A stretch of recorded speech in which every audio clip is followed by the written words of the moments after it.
Para wibu Urbaners, terima kasih telah mengklik video ini dan selamat datang di segmen cerita game. Nah, sorry banget nih ya cuy, gue baru bisa upload sekarang gitu karena ya kemarin itu gue ada trouble yang ya PC gue nggak bisa masuk Windows, atau lebih tepatnya ya SSD gue udah rusak total lah cuy. Udah wassalam lah, udah semua data gue udah gone, udah hilang, sampai script gue ini hilang juga gitu loh. Jadi ya gue terpaksa harus ngetik ulang lagi yang harusnya gue upload tuh kemarin-kemarin, cuma gara-gara PC gue kena trouble, kena masalah, jadi ya gue baru bisa upload sekarang karena ya scriptnya aja baru jadi sekarang. Nah, kayak biasa gitu ya, di segmen cerita game kali ini gue bakal bawain set story dari game Kage no Jitsu Yakuza lagi, atau ya game The Eminence and Shadow RPG yang kalau lu belum main gamenya atau lu pengen main game ya lu bisa carilah di Play Store cuk. Ada kok, tenang aja. Tapi ya sebelum mulai ke ceritanya atau ke pembahasannya, gue mau kasih tahu dulu nih, kalau lu mau dukung gue lebih jauh ya lu bisa lah traktir gue kopi hitam di Traktir ID yang linknya gue taruh di deskripsi. Atau kalau lu mau dukung gue juga tapi pengennya bayar pakai pulsa ya lu bisa gabung ke membership warga Isekai. Dan ya kalau lu gabung lu bisa akses konten eksklusif yang gue bikin, yaitu 2 cerita original yang gue bikin sendiri kayak Isekai no Shiroi Ansatsu Saga Oji-sama ni Naru dan The Zero Esper, sama ya 1 cerita fanfiction DxD yang berjudul High School DxD Phantom Ballet. Dan ya kalau lu belum nonton lu bisa nonton dulu kocok secara gratis, link playlistnya nanti gue taruh di deskripsi. Oke lah ya, daripada gue banyak bacot lagi nih cuy, mending lo pada siapin kopi, siapin cemilan, siapin sebatang rokok dan kencangkan tanah dalam. Kalau udah kita langsung aja ke ceritanya. Cerita dibuka dengan Zeta dan Eta yang lagi ngebahas produk yang dipesan sama Zeta, atau ya requestannya Zeta lah. Dan ya pas mereka lagi ngobrol gitu kan, tiba-tiba Gamma masuk nih sambil marah-marah, yang bikin ya Eta kesel banget karena ya si Gamma terlalu berisik gitu. Tapi ya gimana Gamma nggak marah-marah gitu ya. Pengeluaran yang dipakai Eta buat eksperimen itu bener-bener kagak ngotak. Bahkan pengeluarannya lebih banyak dari Eta yang ngebikin golem dan artefak tempo hari. Dan gara-gara itu Gamma jadi nggak bisa beli saham-saham penting yang ada di ibu kota. Ya gimana mau beli saham gitu ya kalau duit aja kurang anjir. Nah, Zeta bilang dia nggak ada hubungannya gitu kan sama masalah Eta dan Gamma. Lagian ya Zeta di sini cuma pengen ngambil barang pesanannya doang gitu kan, barang requestannya, yaitu penggorengan sihir. Yes, lu nggak salah dengar, penggorengan sihir. Nah, penggorengan sihir adalah penggorengan yang bisa dipakai tanpa api. Ya cukup kasih sihir aja lah, nanti ya bakal panas sendiri itu penggorengannya. Dan Zeta berniat ngebawa itu penggorengan ke deket laut buat melakukan sedikit eksperimen. Gamma nanya buat apa Zeta ke deket laut, dan Zeta bilang mancing, yang bikin Eta kaget banget. Nah, lu inget kan kalimat cheat yang bilang di set story sebelumnya, di set story 2 gue kan udah pernah kasih tahu tuh kalimat yang dibilang cheat ke Eta. Apa persamaan Tuna Midgar dan bahan percobaan? Tanya hatimu, jawabannya akan menerangi jalanmu untuk ke depan. Udah inget kan? Nah, Eta cerita soal itu ke Zeta dan Gamma yang bikin mereka berdua itu kaget banget karena timingnya itu pas banget, cok. Bukan cuma eksperimennya Zeta doang, tapi industri ikan dan makanan itu juga lagi naik-naiknya di ibu kota. Dan ya, abis itu Gamma sama Eta ikut sama Zeta ke deket laut buat mancing karena ya sesuai instruksinya Cheat yang dimana ya semuanya itu clue-nya ada di ikan. Setelah itu cerita berpindah ke Zeta, Gamma, dan Eta yang udah ada di pantai. Dan ya mereka lagi mancing. Tapi yang dapet ikan itu baru Zeta doang. Sedangkan Gamma sama Eta belum dapat sama sekali. Karena ya mereka berdua gak punya keahlian bertahan hidup di alam anjir. Yang bisa bertahan hidup di alam ya palingan Zeta gitu kan. Yang emang fondasinya hidup di alam.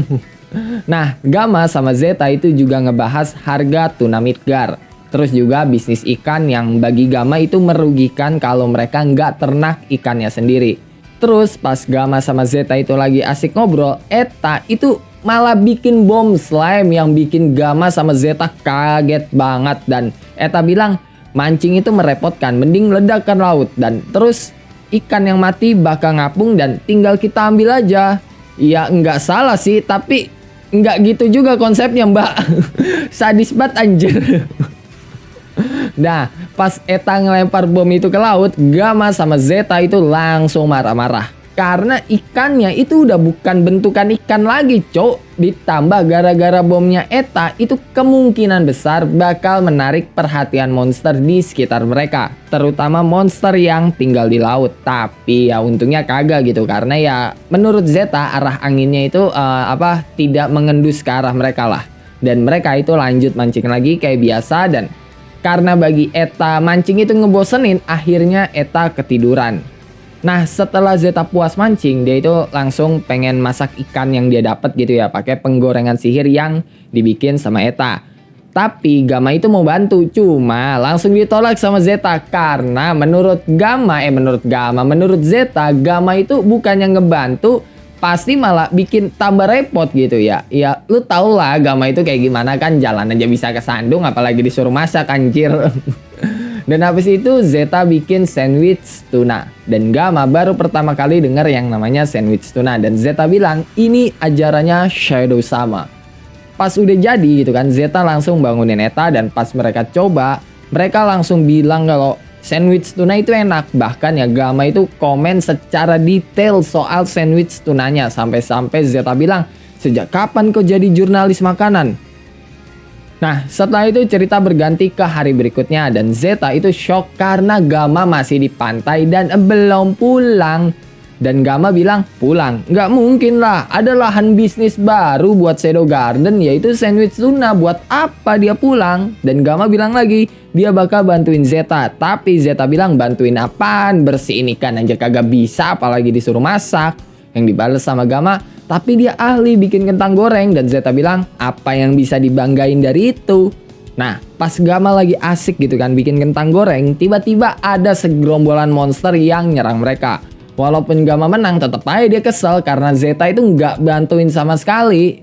Habis itu Gamma bilang, padahal kemarin gak ada monster. Dan Zeta bilang, itu karena perbedaan arah angin. Dan yang bikin Gamma lebih kesel lagi, pas dia ngelawan monster, Zeta malah asik ngebikin sandwich tuna. Tapi ya pas Gamma lagi ngomel-ngomel itu langsung diem pas disodorin sandwich tuna. Habis itu ya sama kayak kemarin, mereka mulai ngebahas bisnis sandwich tuna lagi, terus juga ngebahas resep-resep, terus juga si Gamma ngebahas detail soal makanannya, dan juga Zeta ngasih tahu sebelum digoreng lebih baik kasih banyak cuka dulu di ikan tuna dan kentang gorengnya. Jadi sebelum digoreng tuh tuanginnya dulu cuka ke ikan sama ke kentang gorengnya.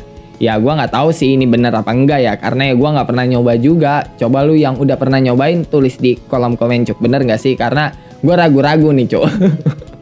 Dan pas Gamma sama Zeta itu nyobain masakan mereka yang dicampur cuka, mereka seneng banget gitu ya. Tapi ya senengnya beda. Zeta seneng karena resepnya itu sukses, sedangkan Gamma seneng karena ini bisa jadi ladang cuan yang banyak. Sampai-sampai Zeta komen bisnis mulu, yang dibalas sama Gamma, ya gimana itu keahlian dan kerjanya dia.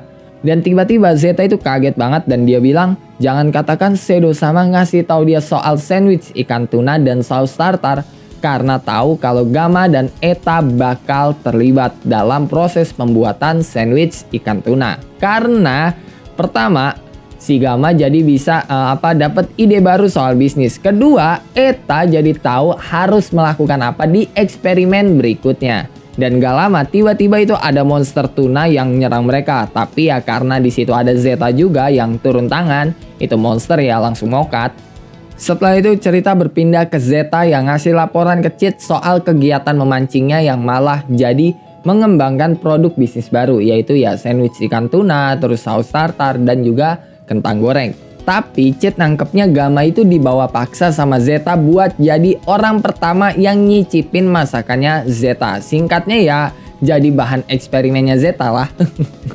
Habis itu Zeta bilang kalau Gamma bakal bikin bisnis sandwich ikan tuna, terus juga sandwich biasa, kentang goreng, dan yang lain-lainnya. Intinya ya makanan cepat saji lah.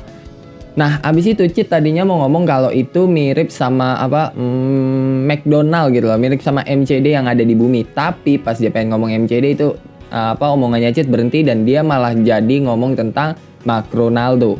Atau ya bisa dibilang Cid ngomong kalau yang dicapai Gamma dan yang lainnya adalah Macronaldo. Dan ya dia ngomong panjang lebar lah sampai-sampai ya Zeta bilang dia nggak nyesal udah jadi bawahannya Cid. Dan ya cerita ditutup dengan Cid yang ngomong dalam hati, Padahal dia cuma ngomong asal doang gitu kan biar kedengeran masuk akal. Tapi ya di dunia yang luas ini pasti adalah restoran yang serupa atau restoran cepat saji yang padahal kagak ada restoran cepat saji, belum ada. Dan Gamma adalah pelopor pertamanya sampai-sampai itu restoran ngasilin banyak duit.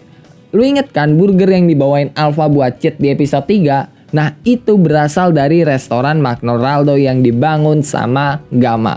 Dan ya kalau lu nanya gue intinya dari set story ini tuh apa? Yang pertama ya asal muasal restoran McDonald's, terus juga soal keuangannya Shadow Garden. Dan buat gue yang paling penting adalah di set story ini kita dikasih lihat kalau Zeta bisa ngelakuin segala hal. Pertama dia bisa ngomongin bisnis sama Gamma, bisa ngomongin masalah penelitian sama Eta, terus bisa nasehatin Gamma layaknya Alpha nasehatin Gamma. Dan ya dia juga bisa gelut. Dengan kata lain ya Zeta itu sama kayak Alpha yang dimana dia adalah karakter yang bisa ngelakuin segala hal. Dan oke lah, mungkin cukup sampai di sini buat cerita kali ini.